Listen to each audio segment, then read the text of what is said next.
Episode 389. Tidak bisa disalahkan juga pemikiran Jacob. Di Madagaskar, investor dari China memang tidak banyak, bahkan dulu hanya keluarga Zhou dari Center Plains seorang. Sedangkan Korea, ada beberapa perusahaan yang berinvestasi di Madagaskar. Jadi masyarakat Madagaskar lebih menyukai orang-orang dari konsulat Korea. Jadi, di depan Hanabi dan juga para konsulat dari berbagai negara, Jacob merasa kedudukannya sedikit lebih tinggi dibanding dengan mereka. Hanabi mengerutkan kening. Dia mengetahui niat dari kedatangan Jacob. Dia melirik ke arah Rendilu, kemudian mengeluarkan senyum sinisnya. Dulu Jacob sering berlaga di depannya. Kali ini, dia sudah mempersiapkan dengan baik untuk mempermalukan Jacob. Maaf, kamu berlebihan sepertinya. Mana mungkin aku mempunyai waktu untuk menyambutmu? Oh iya, ada perlu apa kamu mencariku? Kata Hanabi datar sambil tersenyum. Raut wajah Jacob berubah.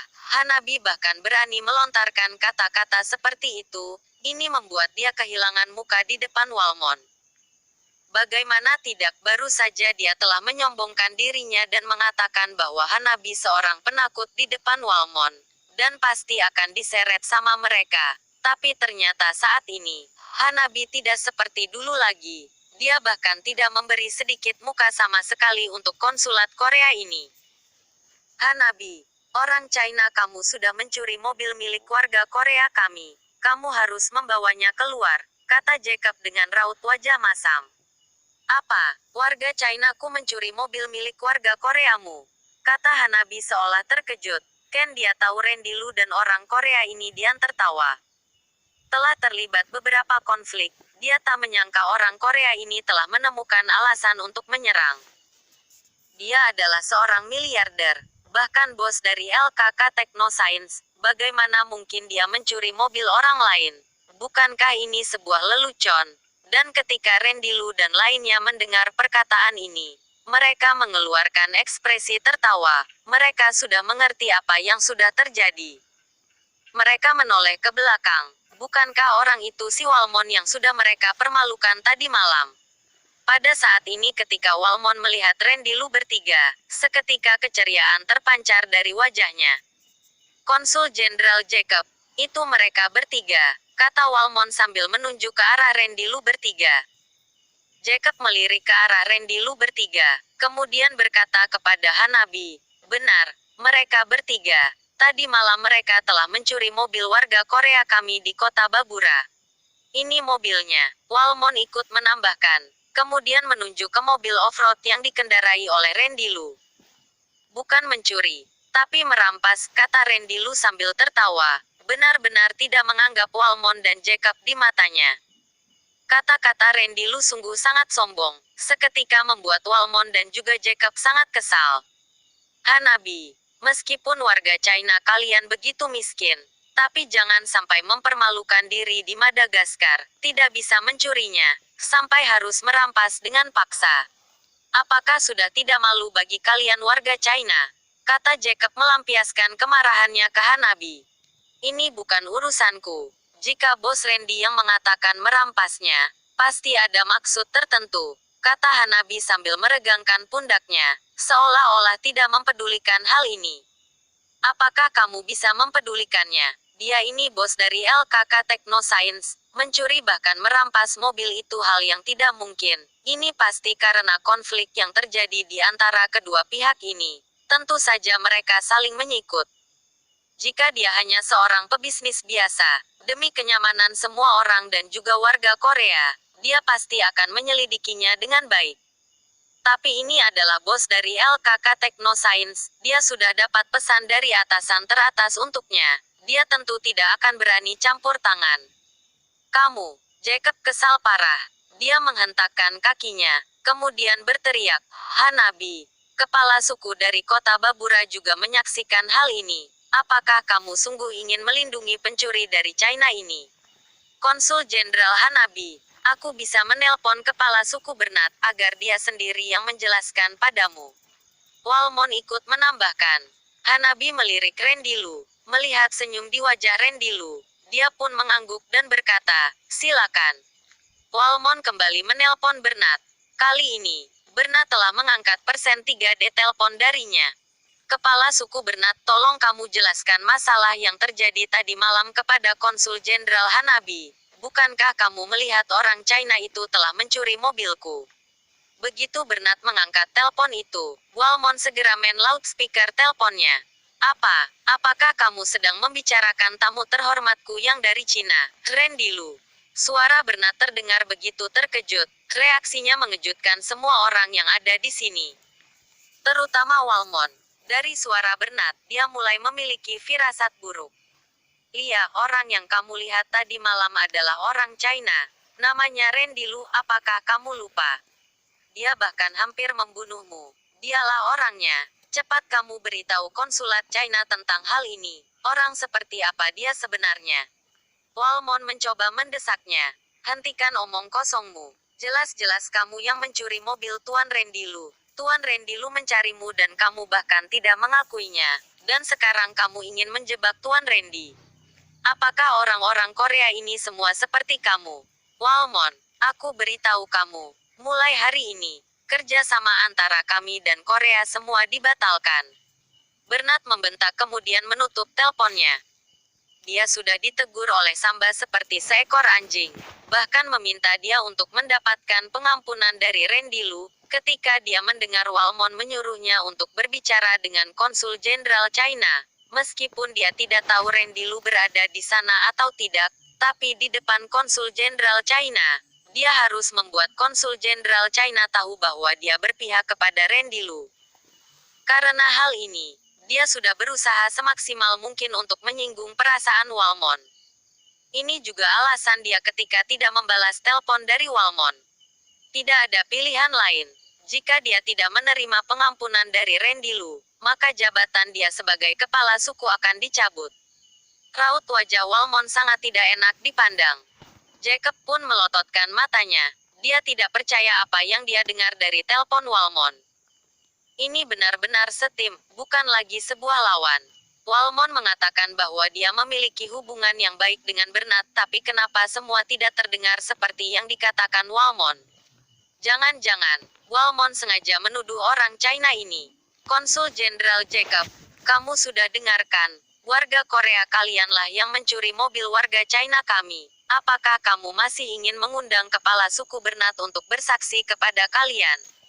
Meskipun tidak mengetahui sebab kenapa Bernat berkhianat, tapi bagaimana mungkin Hanabi menyia-nyiakan kesempatan ini? Raut wajah Jacob sangat jelek.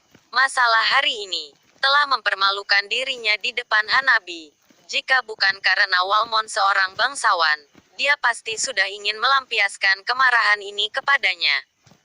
Masalah ini kami perlu menyelidikinya dengan baik. Apa yang sebenarnya sudah terjadi, nanti akan kita negosiasikan. Jacob berkata dengan ekspresi kesal. Raut wajah Walmon telah berubah warna merah padam sedari tadi. Matanya memandang ke arah Randy Lu. Pancaran matanya memancarkan kebencian. Dia sungguh tak percaya kenapa Bernat mendadak berkhianat. Di balik masalah ini, pasti Randy Lu telah mengancam Bernat. Siapa sebenarnya bocah itu? Kenapa dia begitu berani berada di Madagaskar seolah tidak terjadi apa-apa? Walmon merasa dirinya terlalu meremehkan Randy Lu tadi. Dia bersiap untuk menyelidiki latar belakang Randy Lu, barulah menyelesaikan masalah ini. Tentu saja, Randy Lu telah mempermalukan dirinya tadi malam.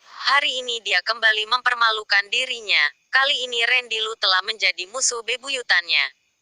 Hanabi memandang Randy Lu. Bagaimana cara menyelesaikan masalah ini? Tentu saja dia harus mendengarkan apa yang dikatakan Randy Lu. Episode 390. Biarkan mereka pergi. Masalah ini perlahan akan ditangani setelah kembali ke negara kita. Randy melihat Walmon dan bicara dengan ringan. Tujuan ia datang ke Madagaskar dikarenakan sumber daya mineral yang ada di sini, dan benar-benar tidak ada niat untuk memerangi orang Korea. Dan ia sama sekali tidak menghiraukan Walmon. Lot Group sangat hebat di Korea, tetapi di matanya, itu biasa saja. Mari kita pergi lihat. Walmon mendengus dingin, membalikkan badannya menuju mobil mereka. Jacob menatap Hanabi dalam-dalam lalu masuk ke dalam mobil. Tuan Walmon, masalah ini. Jacob masuk ke dalam mobil dan melihat Walmon yang duduk di belakang kursi penumpang. Saat Walmon ingin mengatakan sesuatu, tiba-tiba telepon berdering. Ternyata telepon dari Istana Samba, lalu tersambung. Tuan Walmon, setelah pertimbangan dari istana kami, orang Korea harus bisa membantu kami mengalahkan Raja Bartu. Jika tidak, semua kerjasama kami akan secara resmi dihentikan. Begitu telepon terhubung, Walmon tertegun. Dia baru saja menandatangani surat kerjasama mengenai batu mineral langka dengan Raja Samba. Bukankah ini adalah langkah terakhir? Samba benar-benar mengajukan permintaan ini. Tidak bisa, itu adalah perang antar negara kalian sendiri. Kami orang luar tidak ingin ikut campur, kata Walmon dengan dingin. Jangan bilang ia tidak punya kekuatan yang bisa mempengaruhi perang domestik itu. Jika ada pun, perang domestik yang mereka lakukan ini sama sekali bukan urusan Korea. Dia mendapat kabar bahwa perang domestik Madagaskar ini, ada aliansi Abdullah dari Morstandia di belakangnya, dan tidak ada yang bisa campur tangan. Alasan mengapa dia ingin menandatangani kontrak dengan Samba adalah karena dia ingin menunggu perang selesai baru perlahan bernegosiasi dengan pihak yang menang. Kalau begitu mohon maaf, kerja kita terpaksa dibatalkan. Pihak lain berkata dengan menyesal. Tunggu, saat pihak lain akan menutup telepon, Walmon bertanya, dengan siapa kamu ingin bekerja sama? Sejauh yang saya tahu, itu kepulauan Inggris maupun orang-orang Jepang. Mereka tidak bisa ikut campur dalam perang saudara kalian. Keberanian mereka kecil, dan tentu saja ada yang memiliki keberanian besar. Kata pihak lain lalu menutup telepon. Walmon mengerutkan kening. Dia bertanya-tanya siapa yang berani ikut campur dalam perang saudara Madagaskar. Di balik ini ada kaitannya dengan Abdullah. Apakah dia? Walmon memikirkan wajah yang membuatnya marah, dan matanya nampak terkejut. Bagaimana mungkin, bagaimana dia bisa berani ikut campur dalam perang domestik Madagaskar? Bahkan China tidak mau ikut campur dalam masalah ini. Sehebat apa dia bisa berani menyentuh pasukan aliansi Abdullah? Mata Walmon melebar. Dia tidak ingin mempercayainya. Tetapi saat dia teringat kegagalan Lukas, dia langsung menduga bahwa orang ini pasti orang dari China yang bermargalu. Tuan Walmon, kamu bilang siapa yang berani ikut campur dalam perang domestik di Madagaskar? Orang-orang China. Jacob mengemudi sambil bertanya penasaran. Ya, yang barusan tadi. Sudah pasti dia. Aku sangat penasaran. Siapa yang memberinya kuasa hingga berani ikut campur dalam perang domestik di Madagaskar? Walmon mengejek. Orang-orang China selalu sombong. Terutama sekarang mereka adalah orang pertama yang mengembangkan pesawat tempur generasi ke-6. Dan bahkan meremehkan Morstandia. Tetapi mereka tidak tahu bagaimana mereka bisa menjadi lawan dari Morstandia hanya dengan pesawat tempur generasi ke-6. Bahkan jika kekuatan wilayah udara sementara ditekan oleh pesawat tempur generasi ke-6, perbedaan senjata antaranya dengan Morstandia masih sangat besar. Itulah sebabnya militer Cina tidak terkenal. Awal melihatnya, pria itu adalah seorang pengusaha. Dia diperkirakan telah menyewa seorang tentara bayaran. Tetapi akhir cerita ini, tidak peduli apakah dia bisa membantu Madagaskar atau tidak, sudah pasti ia akan menimbulkan masalah besar bagi China. Jacob menganalisis. Baiklah, mari kita tunggu dan lihat. Walmon mengangguk, matanya menunjukkan sedikit ironi. Sejak zaman dulu, pedagang telah hanyalah pedagang, dan satu generasi telah bercampur dengan beberapa hal yang tidak murni, dan hasil akhirnya pasti akan hancur. Benar, Tuan Walmon. Kalian harus meninggalkan Madagaskar hari ini. Kita orang Korea harus dibersihkan hari ini, Jacob berkata tiba-tiba. Apakah Abdullah ikut campur tangan? Tanya Walmon. Ya, rahasia utama yang menunjukkan tentang kapan tanggal mulainya perang seharusnya diumumkan besok, jadi kita harus pergi hari ini, kata Jacob. Bukankah mereka berdasarkan pada Raja Bartu? Besok Bartu pasti masih belum bisa menyerang sampai San Juan, kata Walmon. Tuan Walmon, banyak rahasia yang bukan hanya aku saja yang tahu, itu yang membuat kita harus meninggalkan Madagaskar dalam hari ini. Jacob menggelengkan kepalanya sambil berkata, Lagi pula, mereka memiliki puluhan investor di Madagaskar, dan dia sudah memberitahu mereka, ini gawat. Baiklah, hari ini kita tinggalkan kota ini. Walmon mengangguk. Jacob persen 3D mengatakan yang sebenarnya. Tuan Randy, terlalu berbahaya bagimu untuk datang ke Madagaskar sendirian. Dalam beberapa hari ini akan terjadi perang domestik di Madagaskar, kata Hanabi sambil menuangkan secangkir teh untuk Randy. Ya, tapi ada banyak mineral di sana, dan LKK Teknosains sedang kekurangan banyak bahan mineral untuk penelitian. Mau tidak mau harus pergi. Randy mengambil teh dan menghirupnya dengan lembut. Tuan Randy, apakah kamu tahu alasan utama perang ini? Hanabi berkata tiba-tiba dengan misterius. Bukankah itu karena Madagaskar menemukan tempat yang kaya akan ladang minyak? Randy mengangkat kepalanya dan menatap Hanabi. Hanabi menggelengkan kepalanya, duduk di sofa di seberang Randy, dan berkata sambil tersenyum. Setengah bulan yang lalu, seorang pengusaha Inggris menemukan tambang uranium di Gunung San Juan. Dengar-dengar, di sana terdapat mineral uranium yang sangat banyak. Seperti yang Anda tahu, bahan langka seperti uranium adalah bahan yang sangat diperlukan untuk reaksi nuklir dan merupakan bahan inti untuk produksi senjata nuklir oleh negara-negara besar. Awalnya pengusaha Inggris ini sudah menyiapkan sejumlah kecil uang untuk membeli gunung di San Juan itu. Tetapi berita tersebut terdengar oleh kerajaan Madagaskar. Mereka tentu tidak ingin menjual dengan harga rendah. Pengusaha Inggris yang melihat kerajaan Madagaskar menaikkan harga yang begitu tinggi. Jadi dia pergi ke Raja Bartu dan akhirnya membujuknya untuk memberontak, dan bersiap untuk menggulingkan serta mendukung Raja Bartu untuk mengambil alih Madagaskar, dengan balasan memberinya tambang uraniumnya secara gratis. Randy mengangkat alisnya. Ini adalah derita dari sebuah negara kecil. Tanpa kekuatan absolut, bahkan seorang pengusaha pun bisa punya cara untuk menghancurkan mereka. Maka tampaknya Laksamana Miller dari Timur Tengah diundang oleh para pedagang kepulauan Inggris, kata Randy. Ya, tapi masalah ini seharusnya tidak semudah itu. Kemungkinan ada campur tangan dari aliansi Abdullah. Lagi pula, cadangan tambang uranium itu terlalu besar, kata Hanabi. Apa ada komentar dari kota Jingrang tentang masalah ini? Randy bertanya.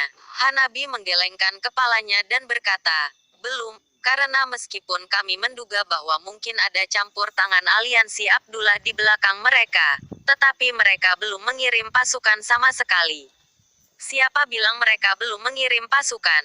Mata Randy mengungkapkan rasa lucu. Aliansi Abdullah mudah diprediksi. Hanya saja karena kerajaan Madagaskar itu terlalu bodoh.